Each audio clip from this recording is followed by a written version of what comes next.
Chewing gum നിങ്ങൾ ഉപയോഗിക്കാറുണ്ടോ? എന്നാൽ അതിനെക്കുറിച്ച് കൂടുതൽ അറിയാത്ത ചില കാര്യങ്ങൾ ഇന്നത്തെ വീഡിയോയിലൂടെ അറിഞ്ഞാലോ? വരൂ വീഡിയോയിലേക്ക് പോകാം.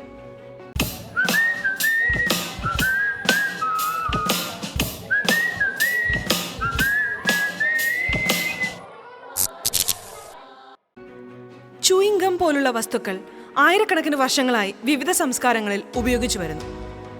പുരാതന ഗ്രീക്കുകാർ, മായന്മാർ, തദ്ദേശീയ അമേരിക്കൻ ഗോത്രക്കാർ എന്നിവർക്കെല്ലാം പ്രകൃതിദത്തമായ റെസിൻ, ട്രീ സ്രവം, സസ്യപദാർത്ഥങ്ങൾ എന്നിവയുടെ രുചിക്കും ഔഷധ ഗുണങ്ങൾക്കും വേണ്ടി ചവയ്ക്കുന്ന പാരമ്പര്യമുണ്ടായിരുന്നു.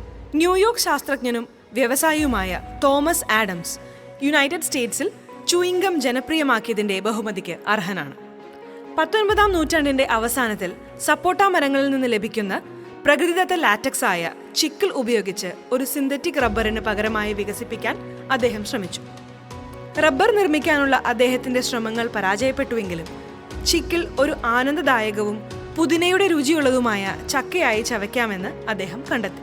1871 തോമസ് ആഡംസ് ന്യൂയോർക്ക് ഗം എന്ന പേരിൽ വാണിജ്യപരമായി വിജയിച്ച ആദ്യത്തെ ചൂയിങ് ഗം പുറത്തിറക്കി. ഇത് തുടക്കത്തിൽ ഫാർമസികളിൽ വിൽക്കുകയും ഒരു ജനപ്രിയ ഉൽപ്പന്നമായി മാറുകയും ചെയ്തു.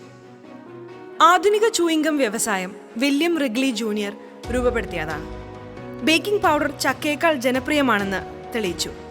ജ്യൂസി ഫ്രൂട്ട്, സ്പിയർമിന്റ് തുടങ്ങിയ ബ്രാൻഡുകൾ നിർമ്മിക്കുന്ന റിഗ്ലി കമ്പനി ഏറ്റവും പ്രമുഖ ചൂയിങ് ഗം നിർമ്മാതാക്കളിൽ ഒരാളായി മാറി. ചൂയിങ് ഗം ഇപ്പോൾ ലോകമെമ്പാടും നിർമ്മിക്കുകയും ആസ്വദിക്കുകയും ചെയ്യുന്നു.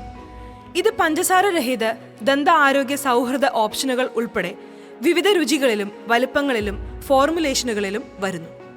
ചൂയിങ് ഗം അതിൻ്റെ ആസ്വാദികരമായ രുചിക്ക് മാത്രമല്ല, ശ്വാസം റിഫ്രഷ് ചെയ്യാനും സമ്മർദ്ദം കുറയ്ക്കുന്ന പ്രവർത്തനമായും ഉപയോഗിക്കുന്നു. ഇതുപോലുള്ള പുതിയ അറിവുകളിലേക്കായി ചാനൽ സബ്സ്ക്രൈബ് ചെയ്യുക. സബ്സ്ക്രൈബ് ബട്ടന് തൊട്ടടുത്തുള്ള ബെല്ലൈക്കൺ അമർത്തിയാൽ ഞങ്ങൾ ചെയ്യുന്ന വീഡിയോസ് യഥേഷ്ടം നിങ്ങളിലേക്ക് എത്തും. ഒരറിവും ചെറുതല്ല. ഈ ഒരു ചെറിയ അറിവ് നിങ്ങൾ കൂട്ടുകാരിലേക്ക് ഷെയർ ചെയ്യുമല്ലോ. ഇനിയൊരു വീഡിയോയിൽ കാണും വരെ സൈനിങ് ഓഫ്, ബുജി.